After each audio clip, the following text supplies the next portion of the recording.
ثم ضرب له في الحياة أجلا موقوتا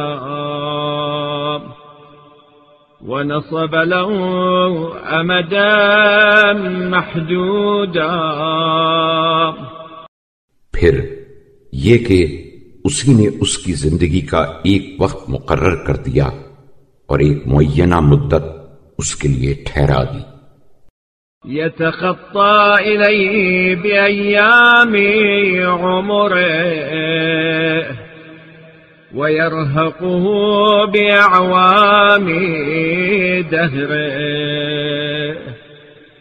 حتى إذا بلغ أقصى أثره.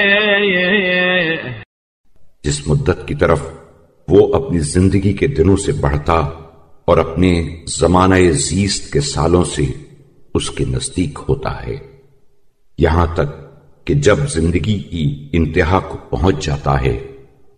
واستوعب حساب عمره قبضه إلى ما ندبه إليه من موفور ثوابه أو محذور عقابه.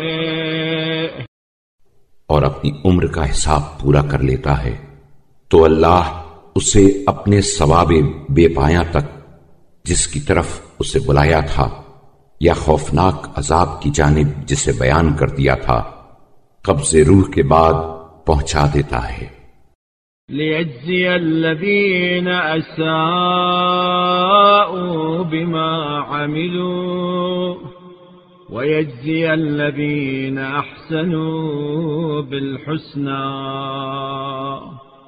تاکہ بروں کو ان کی بدعمالیوں کی سزا اور نیکوکاروں کو اچھا بدلہ دے. عدلا منه تقدست أسماؤه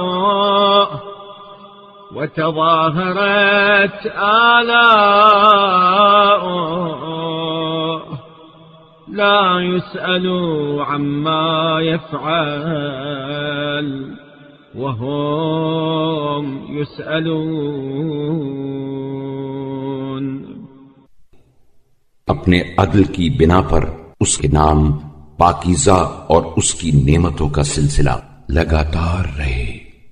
وہ جو کرتا ہے اس کی پوچھ گچھ اس سے نہیں ہو سکتی اور لوگوں سے بہرحال باز پرس ہوگی.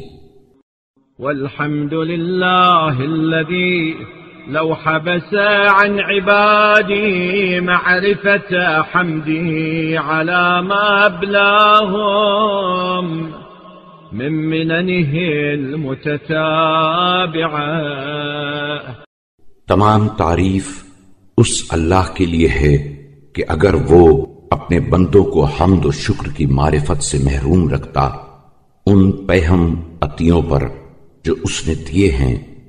وَأَسْبَغَ عَلَيْهِمْ مِنْ نِعَمِهِ الْمُتَظَاهِرَةِ لَتَصَرَّفُوا فِي مِنَنِهِ فَلَمْ يَحْمَدُوهُ. اور ان پے در پے نعمتوں پر جو اس نے فراوانی سے بخشی ہیں تو وہ اس کی نعمتوں میں تصرف تو کرتے مگر اس کی حمد نہ کرتے. وَتَوَسَّعُوا فِي رِزْقِهِ فَلَمْ يَشْكُرُوا وَلَوْ كَانُوا كَذَلِكَ لَخَرَجُوا مِنْ حُدُودِ الْإِنسَانِيَّةِ إِلَى حَدِّ الْبَهِيمِيَّةِ. اور اس کے رزق میں فارغ البالی سے بسر تو کرتے مگر اس کا شکر بجا نہ لاتے اور ایسے ہوتے تو انسانیت کی حدوں سے نکل کر چوپایوں کی حد میں آ جاتے. فَكَانُوا كَمَا وَصَفَ فِي مُحْكَمِ كِتَابِهِ إِنْ هُمْ إِلَّا كَالْأَنْعَامِ بَلْ هُمْ أَضَلُّ سَبِيلًا. اور اس توصیف کے مصداق ہوتے جو اس نے اپنی محکم کتاب میں کی ہے کہ وہ تو بس چوپایوں کے مانند ہیں، بلکہ ان سے بھی زیادہ راہ راست سے بھٹکے ہوئے۔